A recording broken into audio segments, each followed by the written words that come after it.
my pleasure to introduce the moderator for that session, Mallika Dutt.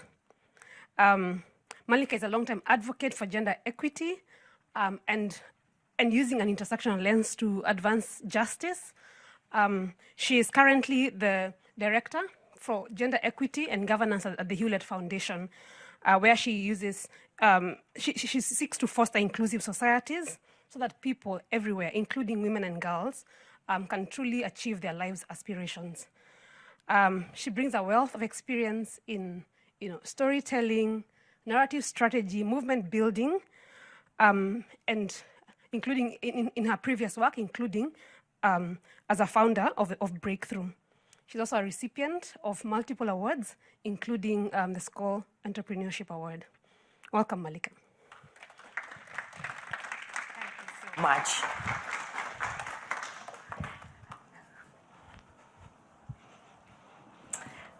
I'd like to welcome all of our fabulous panelists to the stage. Come join me.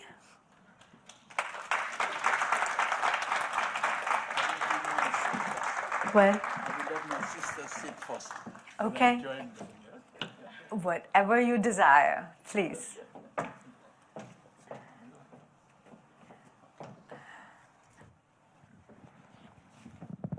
Welcome everybody to Achieving Gap Zero. If you're using social media for this event, hashtag Gap Zero. So remember to do that. I'm not going to spend a lot of time introducing our panelists because each one of them is quite extraordinary. On your seats, you should have this document which gives you lots more information about them, and I will say something about them as I speak to each one, but I want to refer you to this document. Before I dive into the conversation, just a few words about where I'm coming from in my role at Hewlett. So the program that I'm the director of really works at the intersection of equity, governance, and evidence, with a primary focus on the African continent, East and West Africa. And so it's particularly wonderful and important that Hewlett is partnering on this important initiative to increase inclusive governance on the continent and really increase the representation of women in political spaces and in decision-making spaces. We're in a world of polycrises right now. You've all heard that term many times.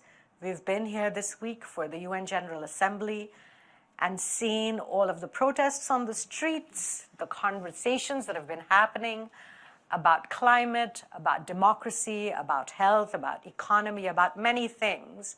And I really believe that we are at a point where the systems that we have created in the past that are based on domination and hierarchy and exploitation, systems like patriarchy, systems like colonialism, systems like an extractive relationship with the earth, all of the systems that we inhabit, that we're seeing the consequences of those systems. So, often we talk about evidence to show why we need to make the case for more women in this or that or the other thing.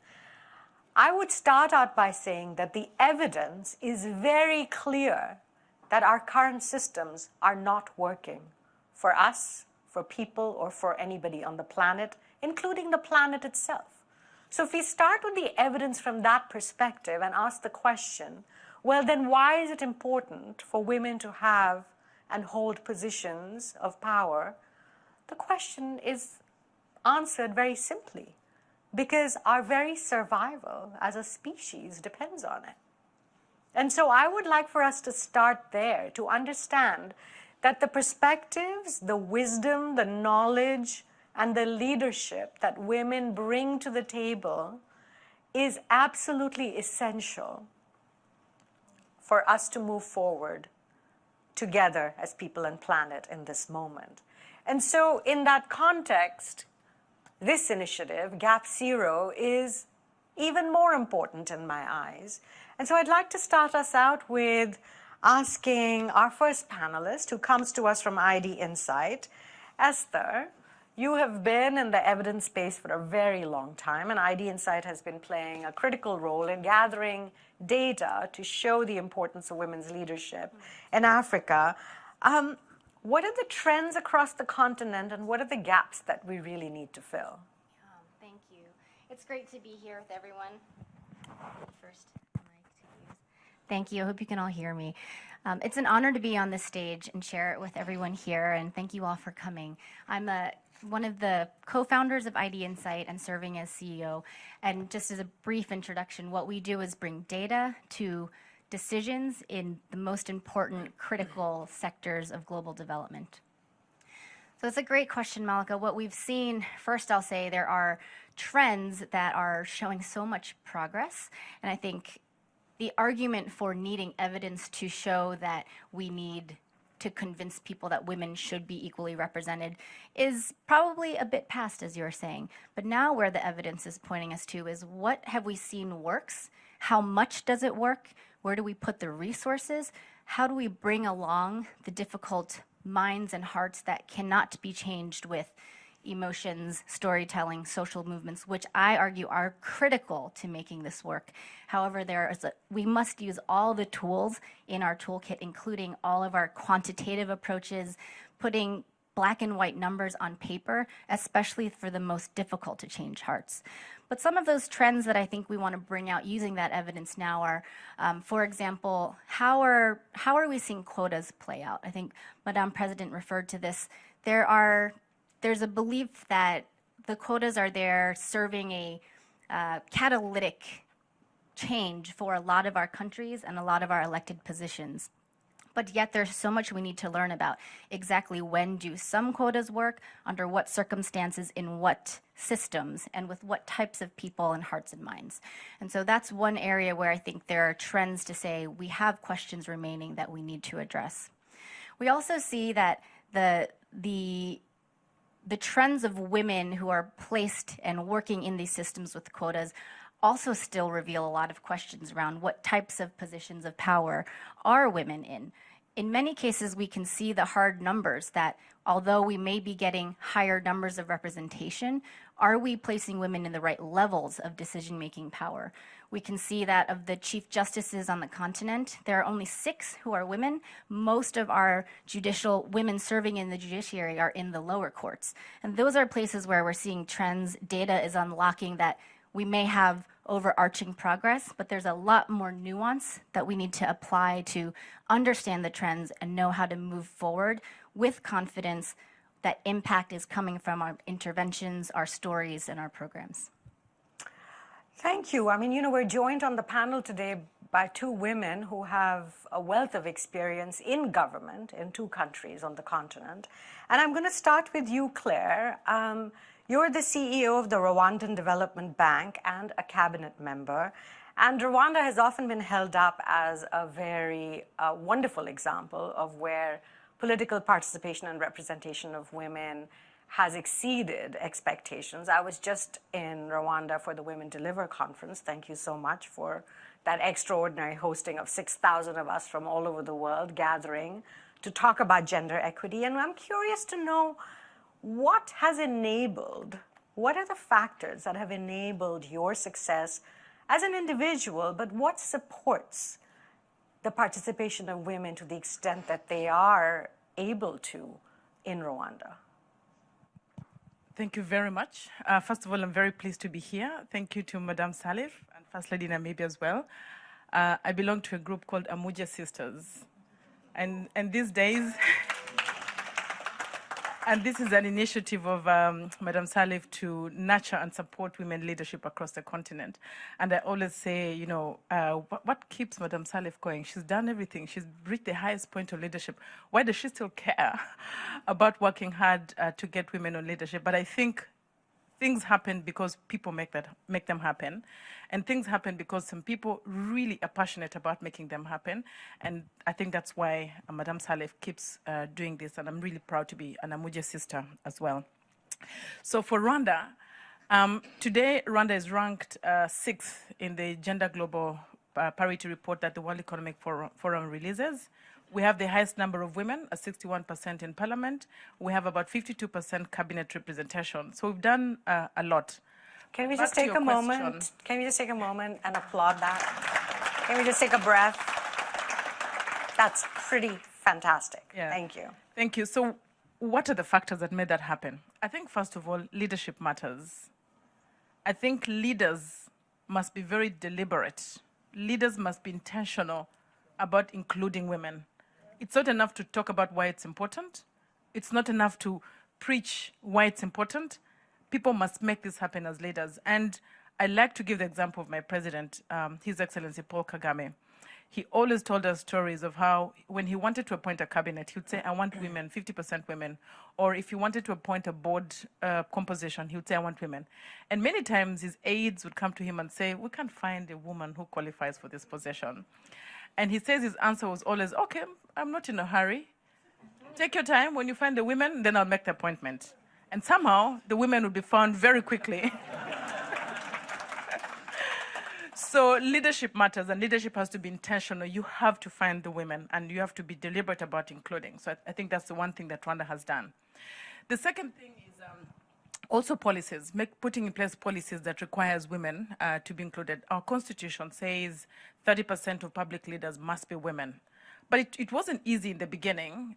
You have to prepare the women to take these positions. I wasn't there at the beginning, but I was told that when they wanted to fill the 30% constitution in parliament, they couldn't find the women.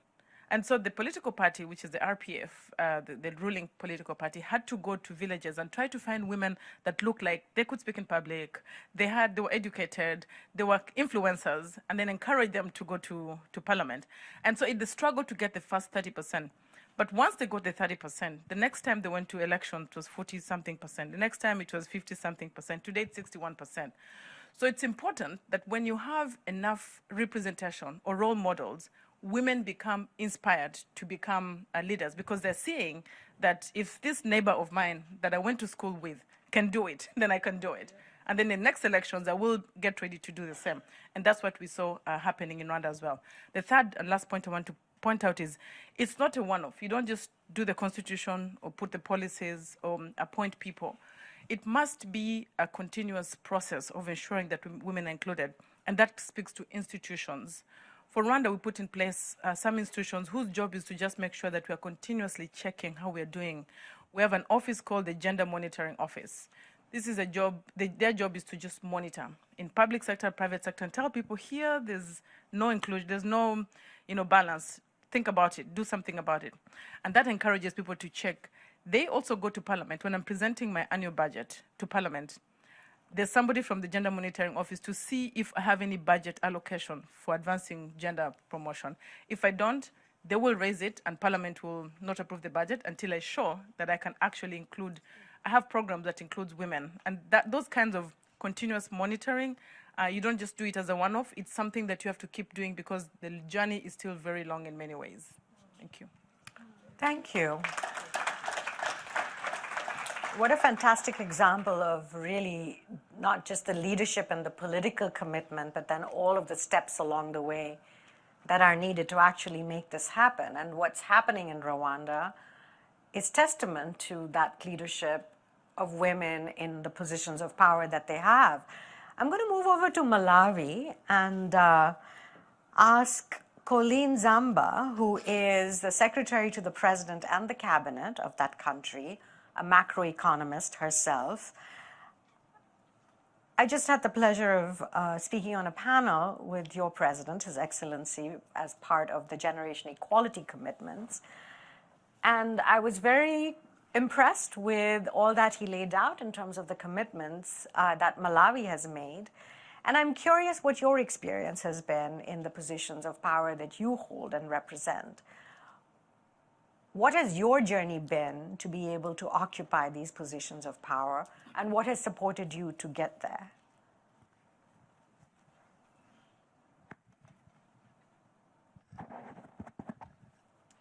Thank you very much, Madam Moderator. First of all, it's an honor for me to joining my colleague here, to be here, Madam Excellency and Madam Excellency First Lady.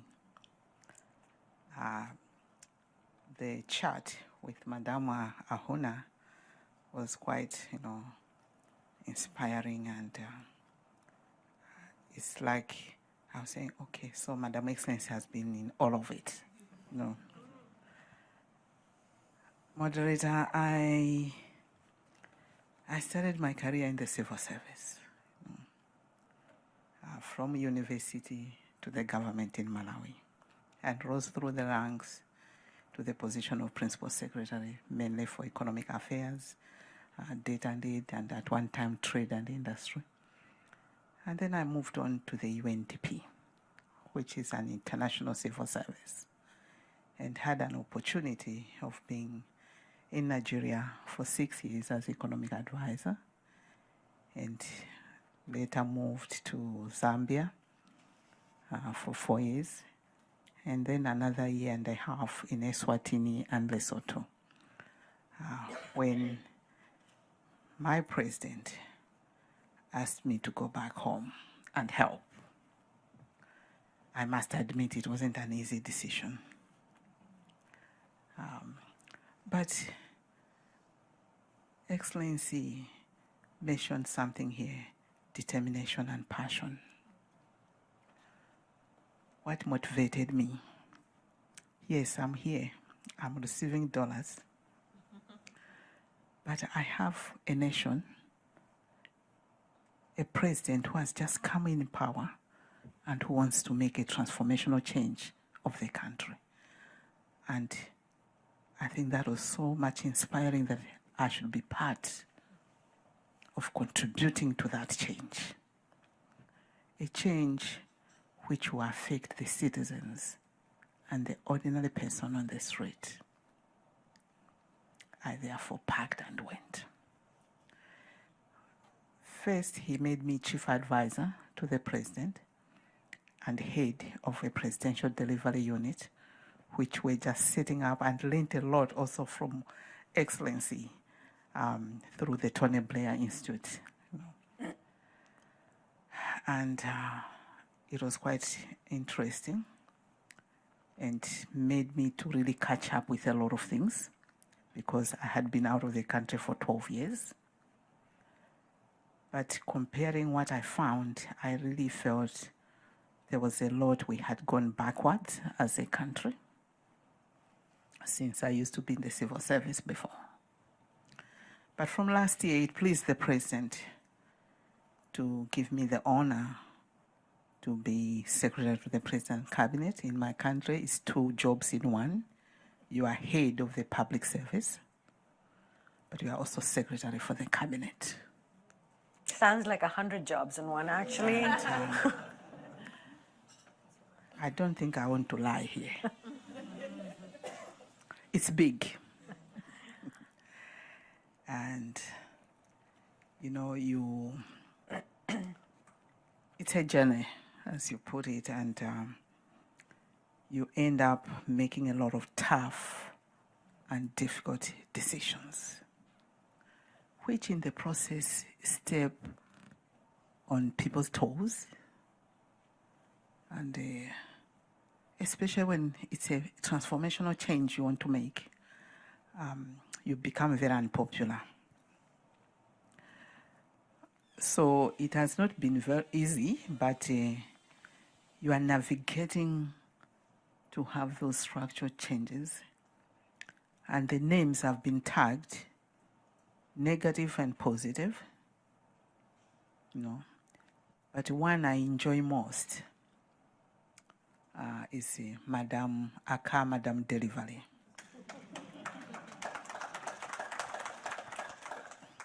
In the process, you are trying to achieve results. And I think, just as my colleague mentioned, one thing now in my experience is that the leadership of the nation is important and critical. If we really want to make sure we have women empowered and women allowed to contribute in development, and we know that to achieve our development, sustainable development, the women are critical, and it's something which my colleague just said here, that I don't think it's more of women important, but it's now doing it. It took the president that determination and courage to have me as a woman to head the public service. He had all forces against it. I know it, that he took that decision and said, I'll do it. And he did. So I've been in the position now 1 year, 3 months. He also has gone all the way to have the first Inspector General of Police, a woman. Yeah. You just heard in the introduction of the question, the first Vice Chancellor of a University of Science and Technology in my country is a woman. You know, we have the first Speaker of the National Assembly, to have a woman, first Speaker woman of National Assembly. And all these are happening under the President Chakwera's administration because he has deliberately allowed it and believes in it. As she mentioned also, my experience so far is, sometimes it slips you because he's very, very, very strict on this. And when he was doing his reshuffle of cabinet, it was, okay, so here it is, you go announce. I've had to take into account political balance, gender equality, and he will not allow to be for less than 40% as required by the Gender Equity Act 2013 of the nation. Sometimes boards, I've submitted boards where it's not coming up, and the green ink comes back and to say, this board is already less in terms of women. Now we have one withdrawal from the board, a man. You cannot be proposing to me a man again. Yeah. And I'm like, oh, what happened? How did I do this?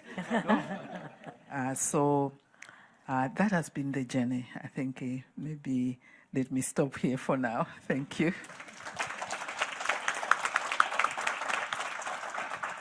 I really appreciate,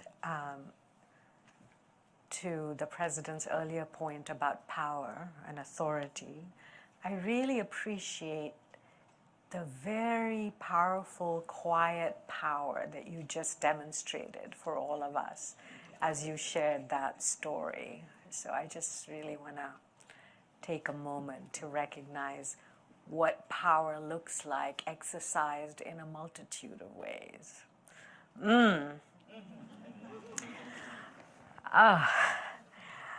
So turning over to you, Mr. Abdoulie Janneh, you have such extraordinary depth and breadth of experience on the continent, currently in your role as the Executive Director of the Mo Ibrahim Foundation, your role in the UN Economic Commission for Africa, the African Governance Institute, and you've really been a major participant, witness, in so many of these transformations that have happened on the continent these past few decades.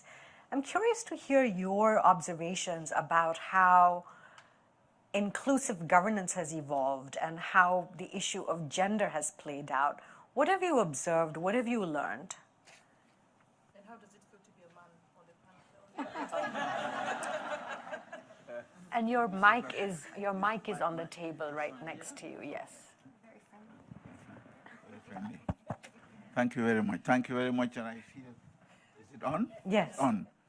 I feel very welcome here. Let me first start by paying homage to Madam President. We go a long way back, and I see my sister Finda Korumada.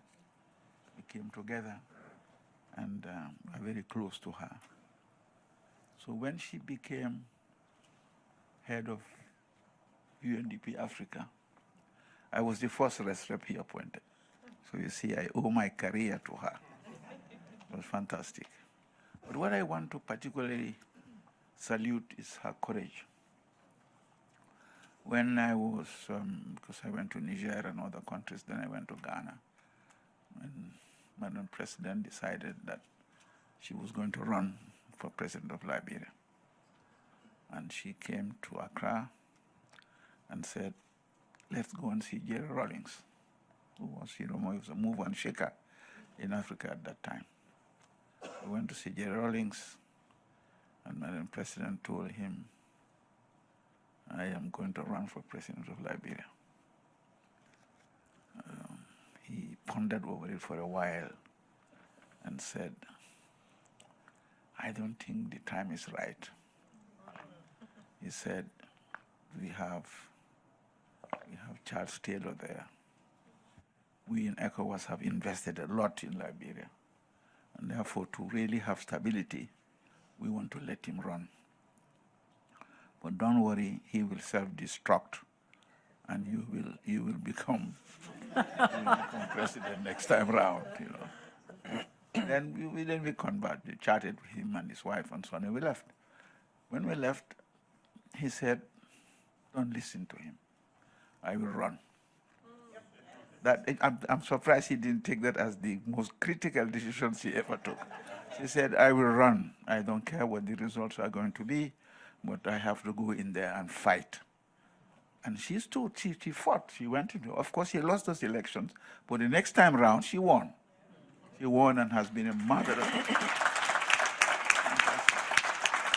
Fantastic.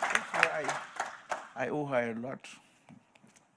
I always continue to respect her, and really I'll be pleased to be associated with any initiative that she has.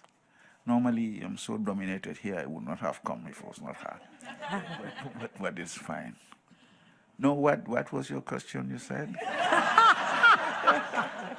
It's okay. You can just keep telling us stories about Madam Sirleaf. I think we'll all be quite happy to listen to them. I was just curious about what you've observed about shifts and how representation of women and gender equity have played out in your years of service, and where you think the situation is now. Really your observations about this journey. No, I think really it's the whole movement in Africa to really move the governance agenda, because all these things fit into you know, and then you have great leaders like President Kagame and others who are center staging this and really showing examples of how inclusive governance should be. I worked in UNDP, as I said. After as rep, I became regional director for Africa. I went to ECA, and now in the Ibrahim Foundation. So there's increasing attention to issues of governance. And where I focus my attention now is on the Ibrahim Foundation, and where we really feel, you see, you cannot do anything without data. And that's the most comprehensive data set on where we are on issues of governance, from participation and human rights to security and rule of law. You name it, we're in there. And within that context, there is a whole chapter on gender. A whole chapter on gender. We do not have the capacity to implement the data that we see, but we felt that if we can put the light on it, and we are in an increasingly democratic space, the attention would be directed to this. Our regret, but me personally, our regret is that we still lag far behind in terms of gender parity in sharing power. It's not there. We have presidents appointing chief directors. We have my good sister Clare here, but really in terms of a significant shift towards gender parity, where the power lies, it's still lagging behind. And I think we should do something about it. What shall we do? What are the constraints?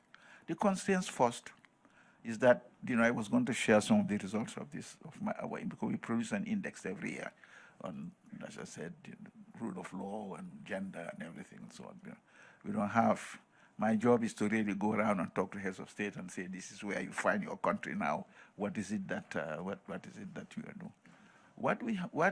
The constraints we have first is that to really have leaders who are who reflect the priorities of their people. The priorities to the extent that they get elected. Elections are one of the biggest constraints that we have in the agenda, in the governance agenda.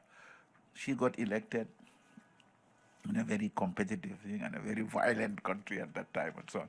So we do not question that election.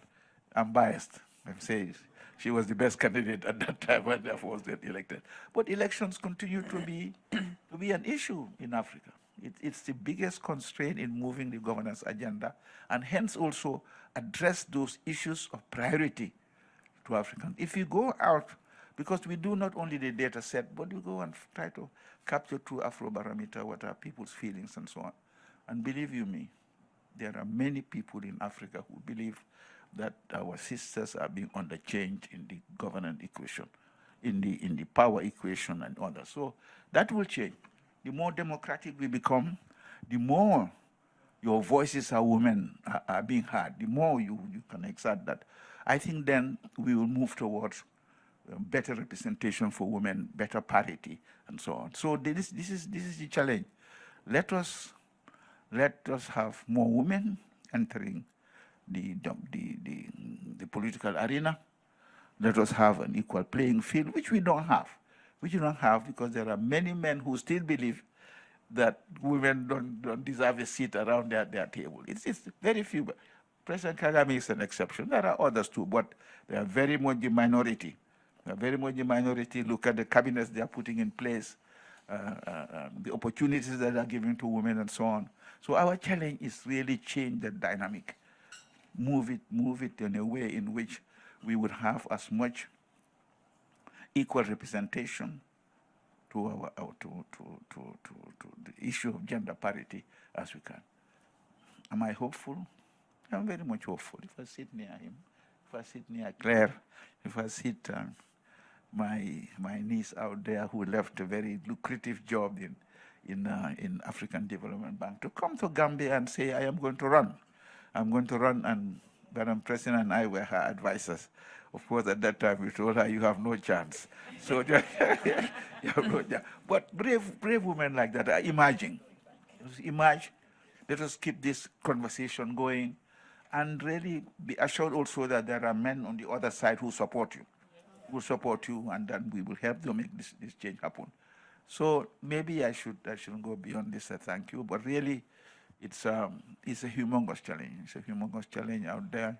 And it's only a question of power dynamics, really. It's a question of power dynamics, and some men just believe that women will be influenced and so on, but that's wrong. And if you look at the history, the bravery, the capacity of Madam President and what she brought to bring on the table, we'll be assured that it will take us a long time to have a man of her stature and standing. Let me stop here. Thank you.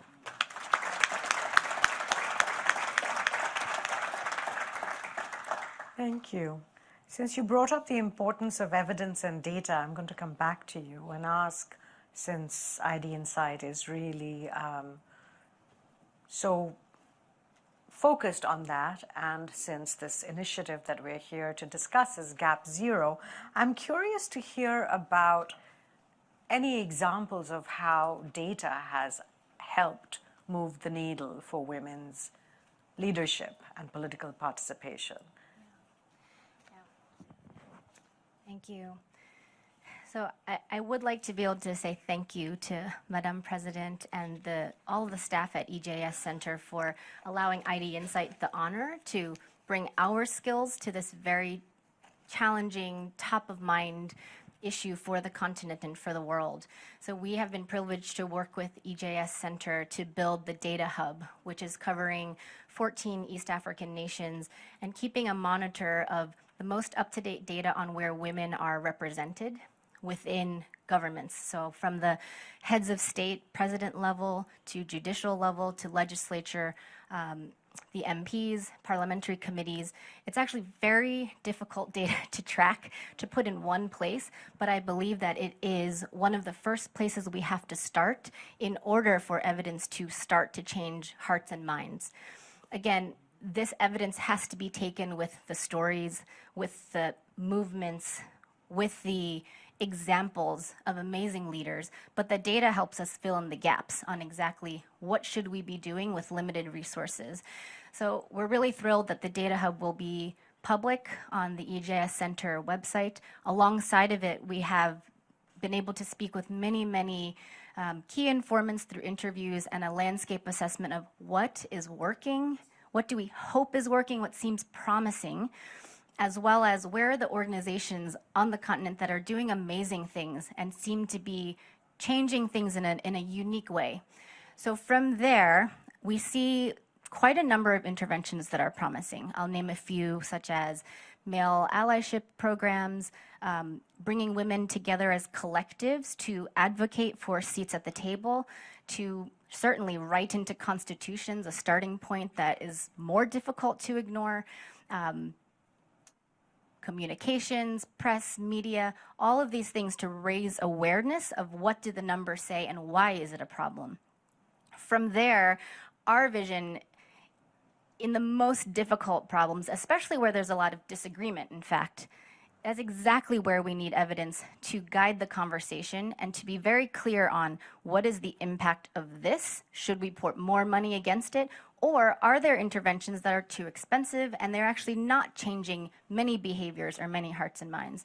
So that's what IDinsight does across many sectors. And for us, it's an honor to work on this particular issue. For me personally, for many of my teams, we have several of my teammates who lead the work in Malawi and Kenya here, and they spend their days thinking about how do we introduce to the conversation evidence that will actually take these interventions, let them reach full potential, or decide that there are better ways to spend limited resources, time, and money.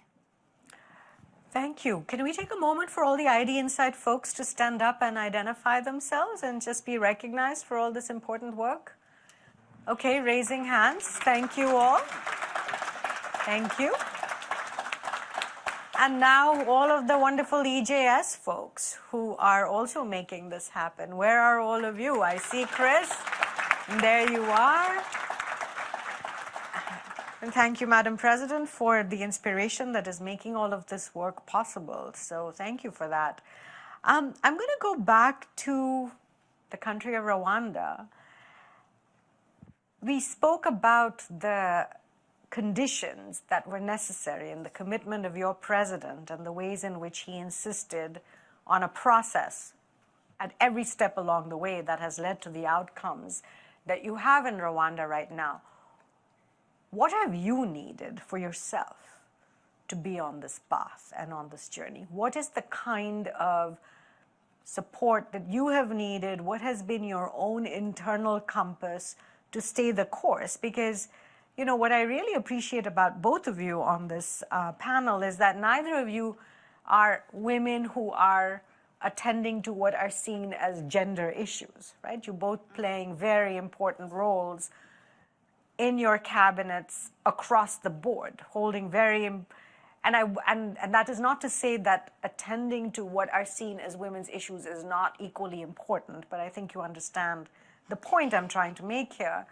So I'm curious to know what it's taken for you in your personal journey to occupy the positions of power that you do. Well, I think what has been very important for me in my position, and I've been with government almost all my career life. I joined government when I was 25, and it's 19 years later. And I've been in this position for almost 7 years. For me, what has been most important has been to demonstrate the results. I think at the end of the day, if you're delivering results as a woman, it doesn't matter whether you're a woman or man at the end of the day, as long as you're giving results to whoever needs the results, whether it's a shareholder or it's a business or government. And for me, what has always been the thing that I remind myself all the time is at the end of the day, it's the results. Are we so I'm in charge of promoting investments, tourism. Are the tourism numbers increasing? Are the investments increasing? are the companies that we're supporting making better money for themselves? As long as the results are showing, I think nobody will care about whether it's a woman or man at the end of the day, because what they want is really results. That's one. The second thing is women also, and I did experience that as well. Sometimes, even when you have the results, you're shy to talk about the results because you think you're talking about yourself. And I think women sometimes are very sensitive about, it's not about me, it's about the community, it's about the organization that I work for. What I've also learned is to really be comfortable with sharing results, because it's also part of the accountability that we need for ourselves, but also for those that we work with. So being comfortable with sharing, doing, reports, doing an annual report and publishing it, going to the media and saying, look, we've grown, most recently in Rwanda, for example, we've grown tourism by 56%. That's a very high growth rate of tourism in the first half of a year. Sharing that with the public so that people can actually see not only are you showing the face of a woman in the position, but you're actually also delivering, and the results are there. And I think it's really important to demonstrate that. Sometimes people ask us in Rwanda, you've had women occupy a lot of positions. Does it translate into meaningful results, or is it just tokenism, or is it just the face of it? And I always tell them, look, if 61% of parliament is women, if 52% of cabinet is women, if many positions are held by women, and this is the government that's delivering, if that country that is like that is delivering 7 to 8% economic growth rate every year for the last 15 years, except during COVID, if that country is the 6th safest country in the world, because that's what Rwanda ranks, if this country is one of the least corrupt countries, not just in Africa, and has zero tolerance for corruption, then if all the things are happening in this country, then surely there's a correlation between gender inclusion and results. So it only just makes sense to keep gender inclusion in the picture. You would think, right? Thank you for that. So moving over to Malawi, you come from civil service in a variety of areas, and I'm curious about what you think the role of entities outside the country can play, what their role should be on this issue of the representation of women. Does it matter what the UN is saying? Does it matter what anybody else is saying about this? Or is it really conditional on the political leadership of the person in the country? What's been your experience of the mix of those kinds of factors in your own leadership?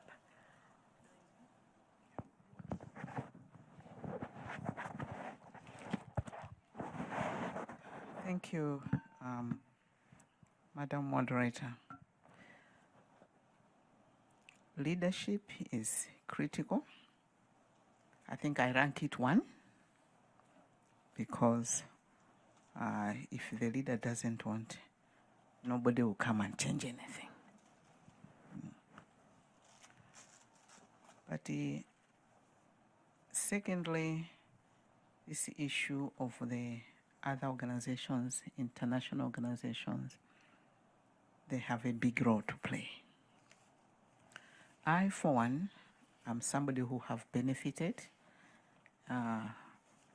as by my beliefs.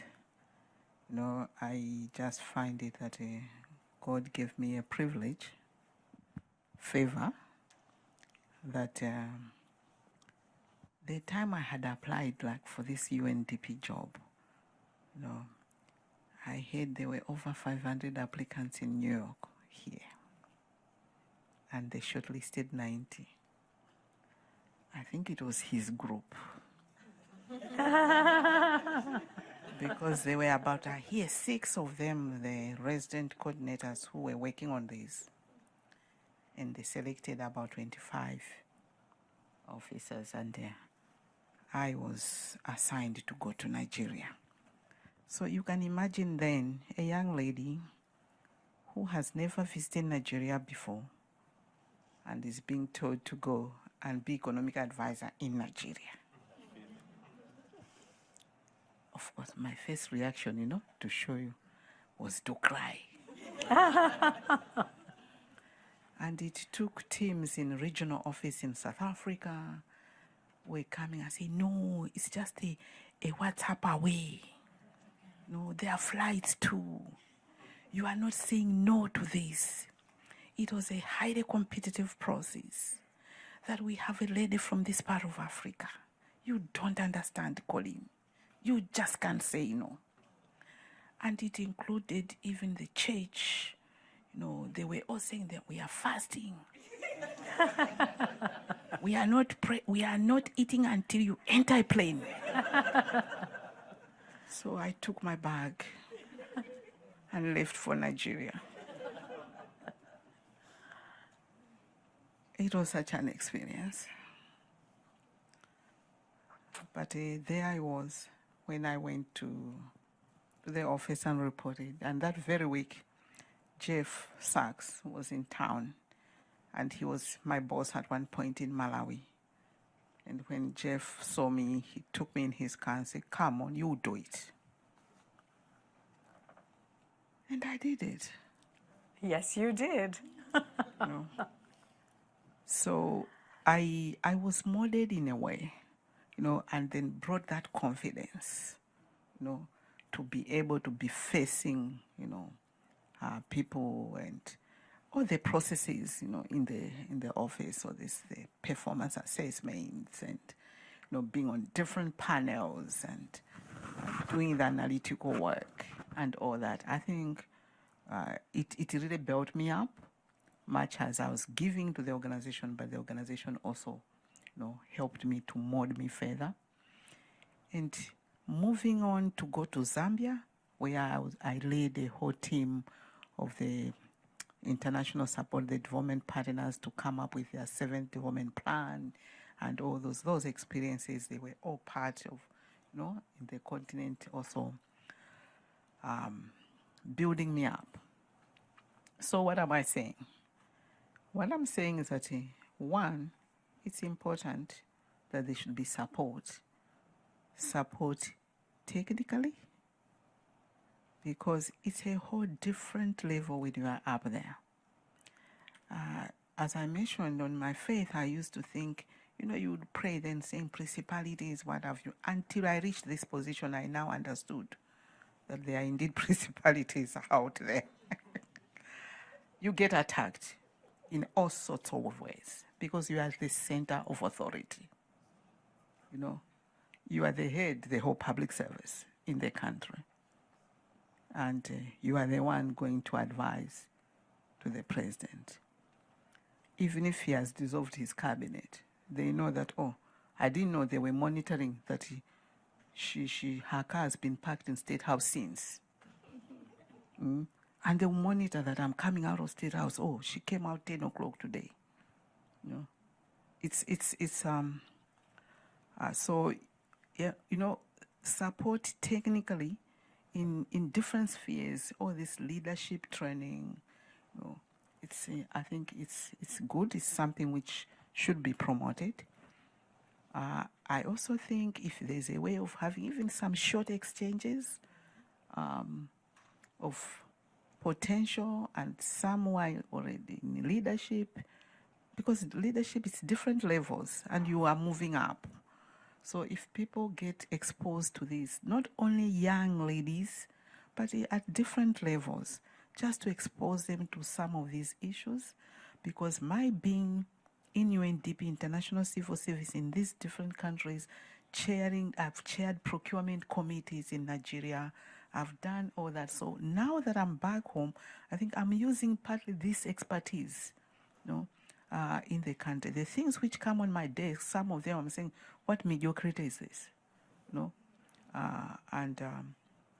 I'm able to call and be in those conference rooms and say, no, I won't take this. You know? And somehow I was now asking myself that, how come I'm the one who knows all these things? You know? Because even preparing to come to New York, we are having this Malawi side event, the video which they had prepared, and I have all these DGs in the conference room. But most of the slides I had to take out, they were not seeing them until my eyes saw them. But why? It's because my eye is exposed. You know, I've been out there and I've seen the different things.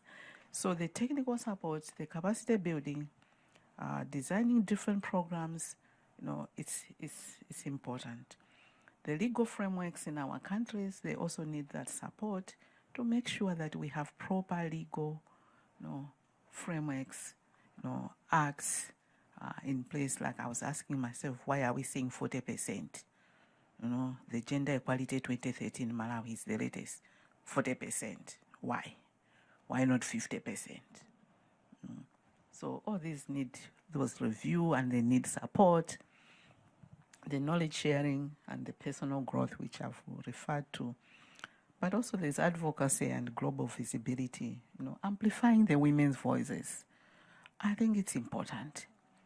I've made tough decisions.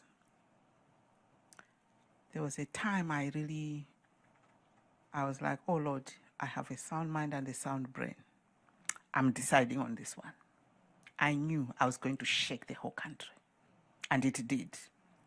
But no single donor or partner came to see me and help me, or just hear my view, why I made that decision.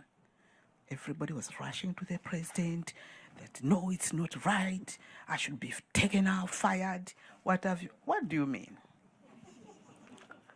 Have you read the Malawi Public Service Act? I needed to be impartial and make sure I'm treating everybody the same, because I'm interpreting and implementing the laws of the land. And as somebody who has been in the space of international service and the UNDP, which dwells so much on these governance issues, I just had to apply. It's international civil service. I'm just applying also at national civil service, because that's the route I would want my country to move to. So it's very important, I think, because people to really spend time, support, engage individuals who are in the service or who are in leadership, so that you also hear their views. Because my position, I wouldn't be going to the media to be explaining to media. I'm not a political person per se, although this is where the rubber meets the road, but I'm more of a professional. You are running a civil service. So I won't be talking and explaining myself in all those issues, but I would expect that the partners, international, they would make effort to come and see you, and just engage, share, encourage. I agree, you can make mistakes, but help so that somebody does better. So the role of international organizations, partners is important. I think they need to really come out. I would like to stress on this support issue and amplifying the voice, because what I see in my country is like more supporting this more of social media, which is just creating stories, lies. Because one thing we should know is definitely when you are there, you are destabilizing certain forces who are used in either their corrupt ways or doing things, and they'll project what they do on the person now who is in that leadership position, because they don't. You are destabilizing their comfort zone. So that's what I really would say. It's a place for my own country where you are trying to see the moving parts, bringing structural changes. At the same time, you are in an operation where, as a country and administration has inherited so much debt, so you are a macroeconomist as well, and looking at the economy and to help ensure that the president's agenda is achieved and results are there on the ground, deliver his promises, but at the same time you have a civil service which really lost its direction, and we are trying to bring it back. But you can't move anyhow because the physicals will not allow you, but you have to move and deliver. Thank you. That's what we are doing. Thank you. So I think we're really getting from both of you, we just received a masterclass in the actual living of this journey and what it means to actually engage with power in its most lived daily experience. So thank you both for all of those insights. I'm going to go from those experiences. I want to come back to you in a moment. Can we do that? Because we're going to have to close. Is it something that you wanted to finish a point around what you said? Sorry, moderator, to interrupt you. I just wanted to acknowledge in my journey Ahuna as a director for Africa Bureau, because I had to leave and go to my country. It wasn't easy for UNDP, but Ahuna made an exceptional decision that I'm making a decision exceptionally. Please grant her the leave. So I think that is, it can be taken like lightly, but it's that also support, which was so critical for me in that process. So I want to acknowledge that. Okay, acknowledging the importance of support and solidarity across the board. Thank you for that. So to move over to you, our only wonderful man on the panel, we're after your comments, we're actually going to open it up to this incredible group of people in this audience who could all actually be on this panel with the experience that is in this room. I'm going to go from the micro to the macro. Given the trends that we're seeing right now around democracy, the increase of authoritarianism, so many larger global political factors at play, and your experience in this area, do you have any thoughts about why we are in this moment right now and what might be some of the ways in which we can steer ourselves into a better place as a continent, as a country, as a world?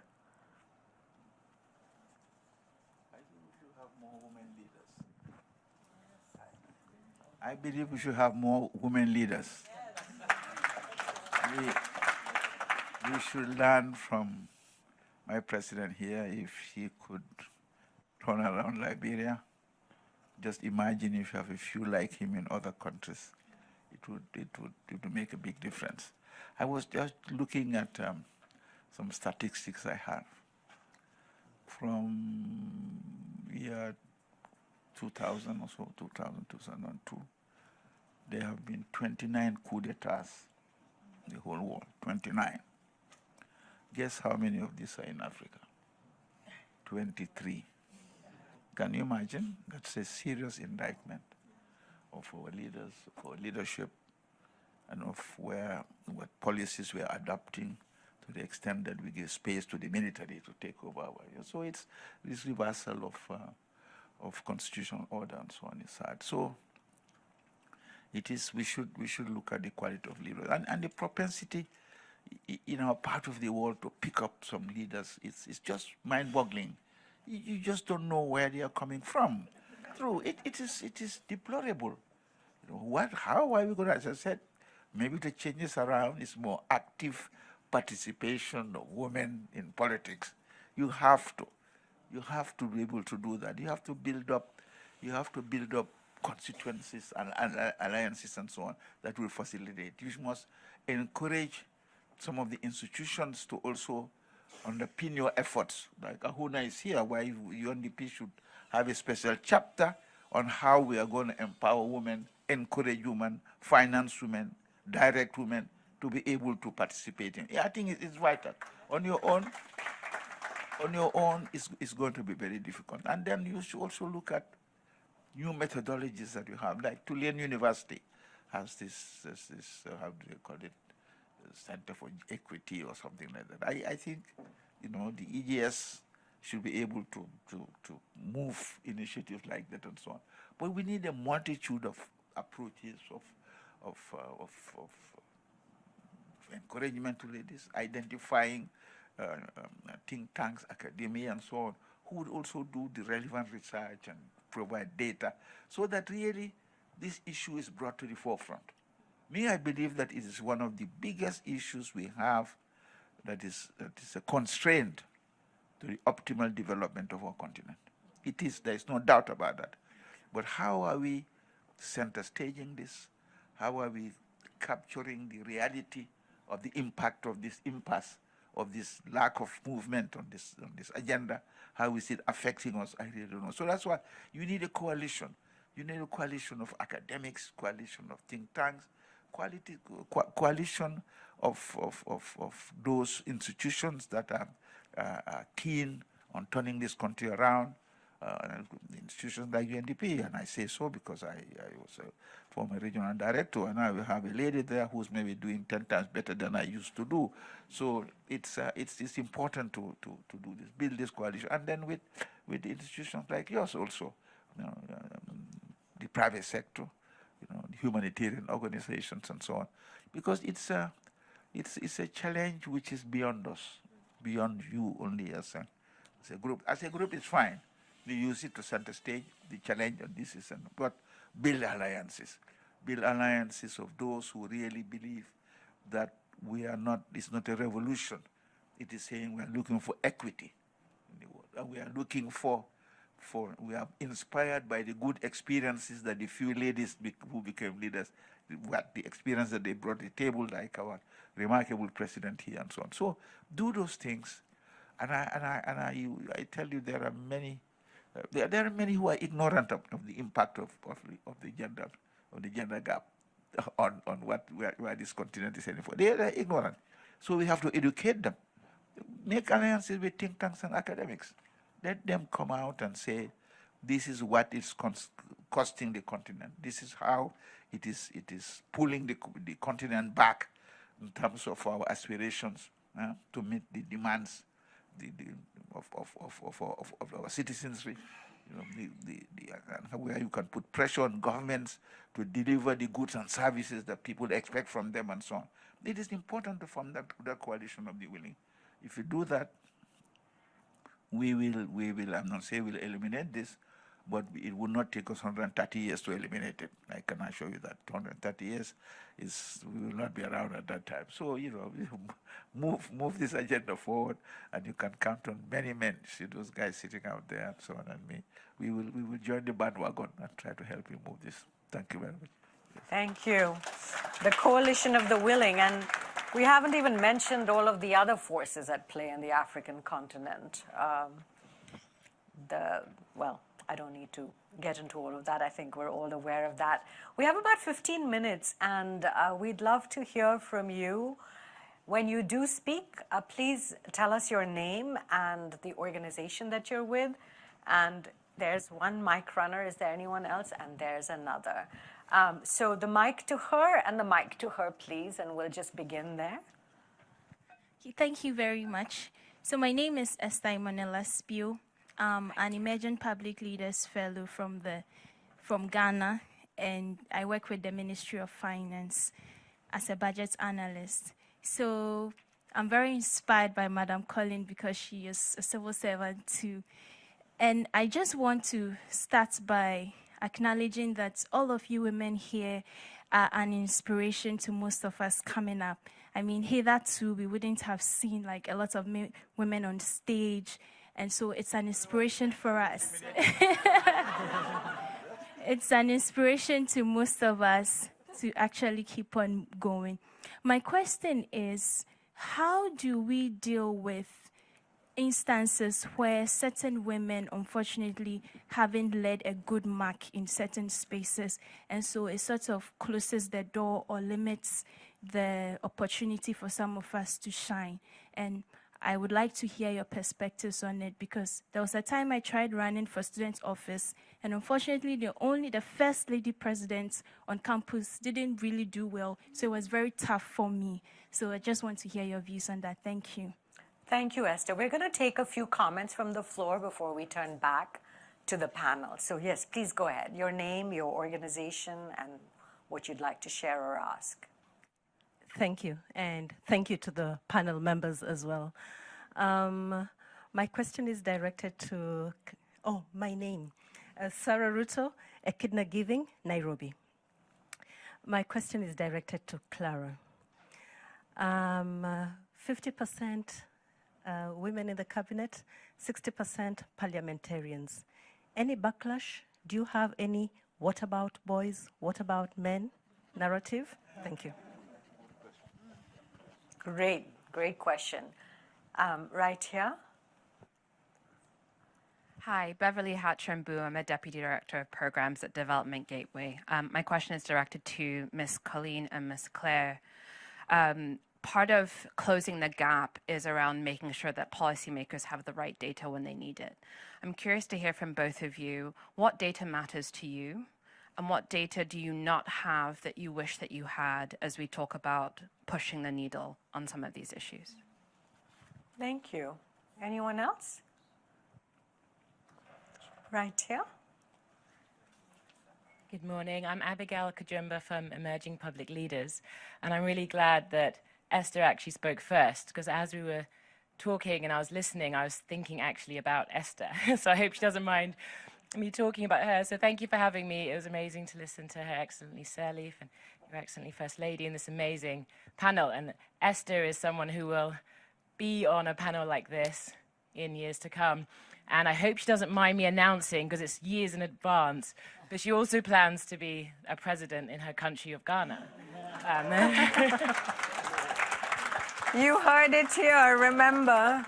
So remember Esther for future reference. And, you know, I had the honor of sitting with her earlier this week, and I have to admit, don't tell the other meetings I've been in, but this and speaking with her have been the highlights of my week, and obviously with so much overlap.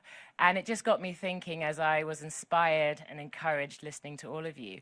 I've picked up on so many macro and micro kind of advice and strategies, and I just wondered if any of you wanted to add any direct advice or inspirations for Esther and the many women fellows that we encourage and put in civil service for their long-term future goals.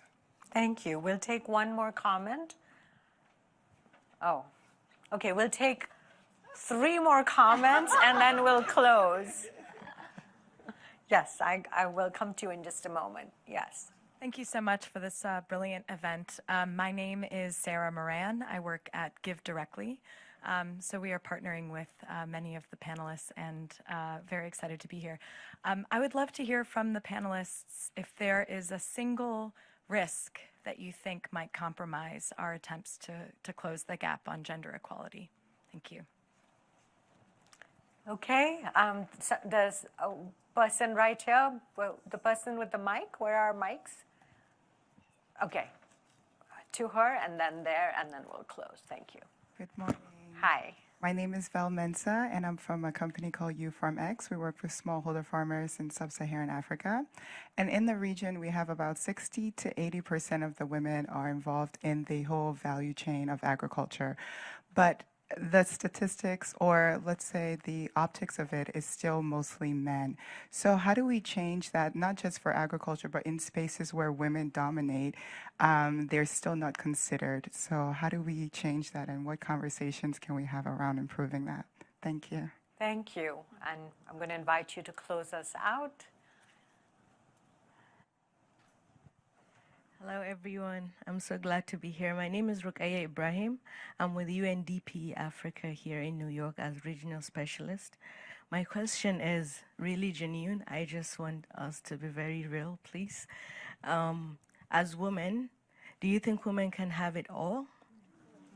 And really, if yes or no, and what part of your personal or career life, which one suffers the most?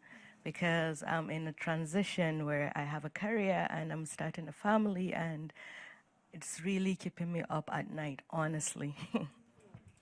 Thank you so much. I'll let you go, and we're not going to be able to answer all the questions, but we'll wrap as best as we can. Could you give the gentleman the mic, please? Yes.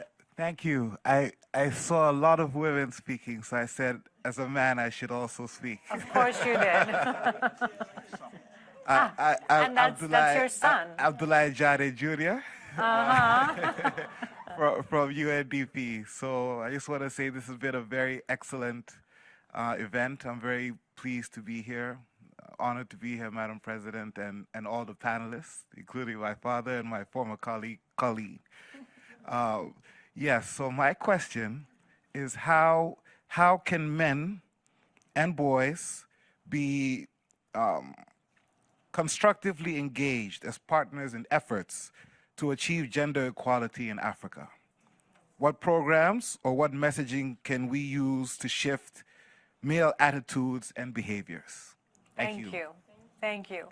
So I just want to point out from all of the questions that have been raised that these are collective questions, right? There are things that our panelists can, of course, share from their experience. But really what we've put into the conversation is what are the things that we need to address and build and transform and create for Gap Zero to become a reality. So in the few minutes that we have left, if your specific question does not get answered, please don't take that personally. This really was an attempt to make sure that everybody's voices got into this larger dialogue. And this is a conversation that is, of course, going to continue in a multitude of ways. So I'm really going to ask all of our panelists to close us out since we have a few minutes left. There were a series of questions that were addressed specifically to Colleen and Clare because of the roles that they play, including issues of risk, issues of how men respond to your places and positions of power, or the what about men question, and what to do with data that you might need. Are there ways in which data can be more helpful, more specific to your work? So if you could just respond to those questions. And like I said, we don't have a lot of time, so I'm going to ask you all to keep it concise. Thank you. Yes. There you're on. Maybe I'll start with a question from Ibrahim, the last question. Okay. I think that's the one I struggled with the most. And that's, can women have it all? Can you have a family? Can you have a job and manage to balance all the two? So I have very young kids. I have a 4-year-old and a 2-year-old. And you see, I had them when I'd already really advanced in my career. I never knew that I could feel tired and get tired until I had kids. I thought I could go on, and I had years of, never getting tired. But I remember coming from maternity leave for the first child, and then there was this man that came to see me, very desperate. When a man comes to see you and he's in his 50s and he's so desperate that you can see tears almost coming because we're about to sell his property. He had defaulted on his bank loan. And we managed the mortgage registry at the Rwanda Development Board. So when I looked at him, and as he was explaining very desperate, I was actually dozing. And when I woke up, I felt really insensitive, but I had not slept the whole night. I had a baby who was less than 6 months who was keeping me awake the whole night. And I had to apologize to him and be very frank and tell him, look, it's not because I don't feel sensitive for what you're going through, but I'm really, really tired. I hardly slept. And so it's not easy at all. And for me, that's probably the hardest part. But I think, and I don't know if anybody can actually balance. I think you just have to find a way to cope and manage. And for me, it's really getting my mother, who is still alive, getting 2 nannies, and really employing people to help me to manage. I'm here, I've spent a week here. I have a 2-year-old, somebody's taking care of the 2-year-old. It's not perfect because I want to know that they're eating a balanced diet. I want to know that they're sleeping enough hours. The book says they should sleep 11 hours. I want to know if they're really sleeping 11 hours, but I really, really can't. So I think you put the systems to help you manage, you try, and sometimes just have faith that everything will go, because you cannot do it all. It's about managing, but you just have to create a system that works for you. That's 1. 2, also policies that you have at the workplace. Today, there's something in Rwanda that is really trending, which is having ECDs, early childhood centers at the place of work. Our First Lady is a champion of that, but it's really important to have these places at the workplace, because when a woman is breastfeeding and she's able to go and see her child, she's more settled and her mind is really settled when she's working. The other one is maternity leave. For a long time, employers thought that women were expensive to employ, because in Rwanda, like many other countries, women are, the population is 70% people less than 30, and 52% of the population is women. So you're going to have a lot of them going on maternity leave. So you better have a solution for that. What we did is that we came up with something that we called a Maternity Solidarity Fund, which allows everybody who is working, as long as you're in the workforce, whether you're 60 and a man or whether you're 25 and a woman, as long as you're on a payroll, you contribute a percentage of your salary to the Maternity Solidarity Fund. So that when people go on leave, the employer doesn't have to face the burden themselves. They pay for 1.5 months, and the other 1.5 months is paid for by the Solidarity Fund. So having those kinds of programs have really helped women stay in the workforce but get supported. Thank you, Claire. I'm sorry, you have to pass it on. I'm sorry. I Could go you on and have, on. yes, I'm sure you could, but thank you so much. And given that Claire said she's just going to answer whatever question she desires to answer, I'll just let you do the same, Colleen. Thank you. Policymakers' data. Yes, data is important. We use what is available. I use, because the legal framework is there, the gender equality. So when you are implementing several things, especially of appointments where you have the authority, you now make those recommendations in line with that data. What do we need? Yes, we still need more data, more analysis. For me, I think I've expressed that I need a database also. Because it can really be challenging, because sometimes you have to make decisions very quick. And when you don't have a database of knowing who is where and the CVs to really know, so that's some data which we need to be compiling in the countries so that we know, because that's why we end up telling now the president, oh, you don't have women available sometimes. But when really they are there, but because we don't have the database. In terms of the direct advice, I think Excellency mentioned it all, determination. That determination, and find out what you want and what is the purpose. As for me, I would like to contribute highly in my country to transform my country. One of the 3 things my president has put is wealth creation. So moving people from poverty to this wealth creation. So that transformation process, I desperately want to be part and contribute in a significant way. In terms of the responses of people to you towards the women, I think it's a mixed thing, because there's a human factor in it. There are some people who have just beliefs and don't believe in it, and there are others who believe in it. So it's things which you just have to put your head above it. I told myself that there's no single day I'll enter in my boss's office crying. I'll never do such a thing. I'll always keep my head high and make sure that there has to be a solution, because there's nothing which is uncommon to man. Somebody, excellencies, they've gone through such things before, and I'm sure you can always learn something and still move on. So those are some of the decisions, strong decisions you have to make, and inside you, that's what really mean. Thank you so much. We're going to move on to the next speaker. Finally, I invite you. Welcome to Malawi. I'm definitely coming. Yes, any last words, thoughts? Can you just pick up the mic? Yeah.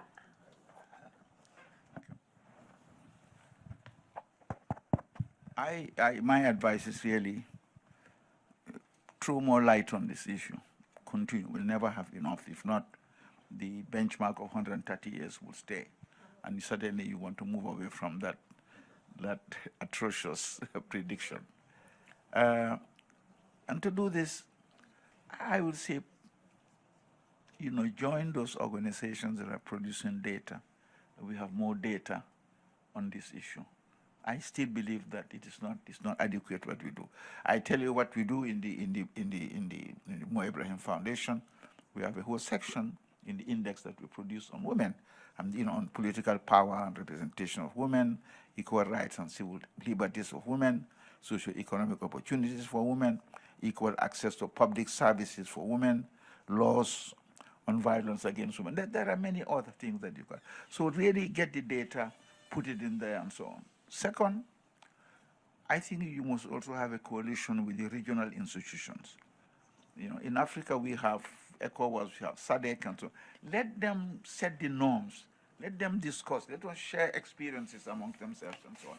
I think that that's important. It will help you build, a stronger coalition on this issue and they move it. And third and last, center stage the women who have been president and have done very well. Then you show them as examples of what women can do. There are not many, but focus on her. Honors her. Thank you so much. Thank you. Esther, any last thoughts? Yeah, just to say, I also have the 130 years to parity stuck in my mind, but I see so many examples from the questions as well as on the stage of all the things we must throw to shorten that as small as possible. We each are playing a different role in that, and I think it even comes down to the very individual decisions. It was asked, what can a man do?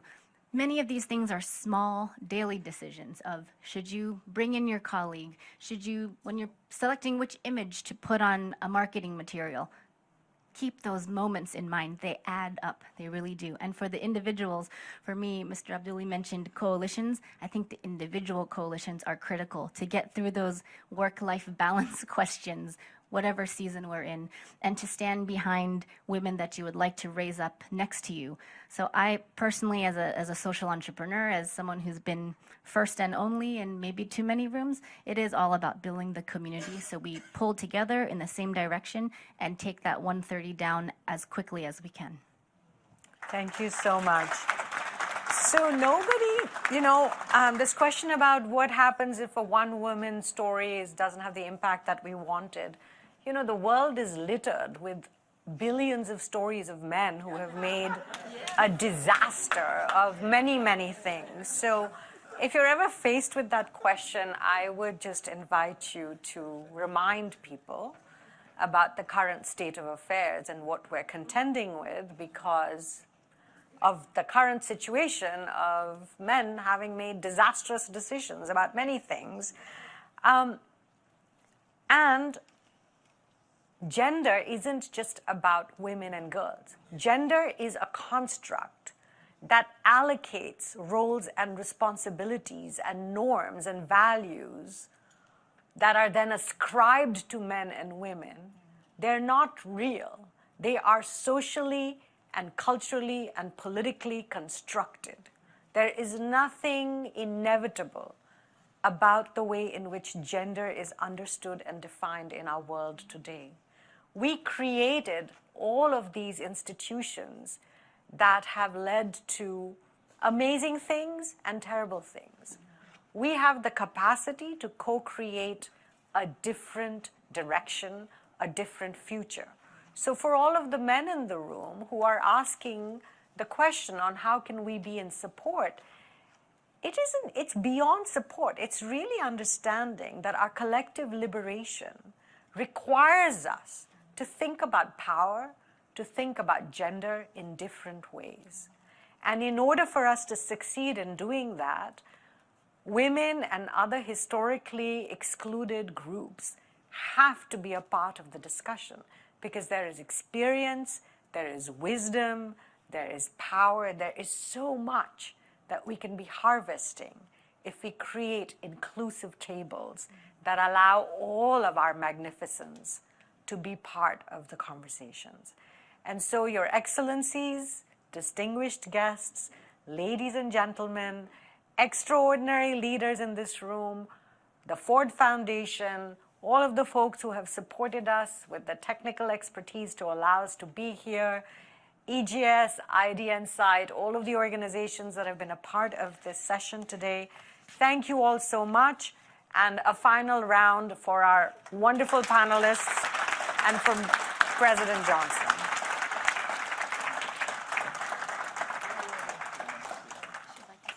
I'm going to get off because could you go get it's hard. Well, let me just say a couple of things before we leave. I'll recognize two particular people.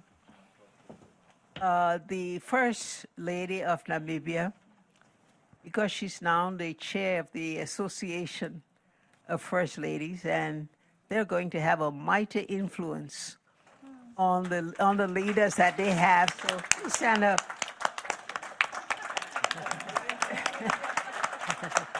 So we're looking to her to have the First Ladies be the ones that help with all the influence that we've talked about.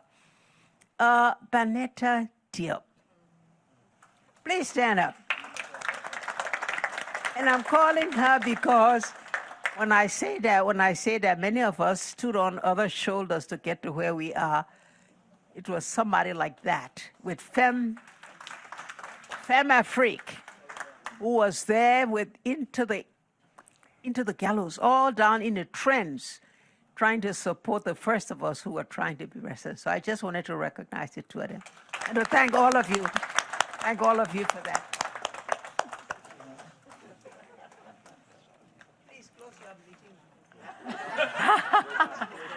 The meeting is now officially closed as per presidential directive.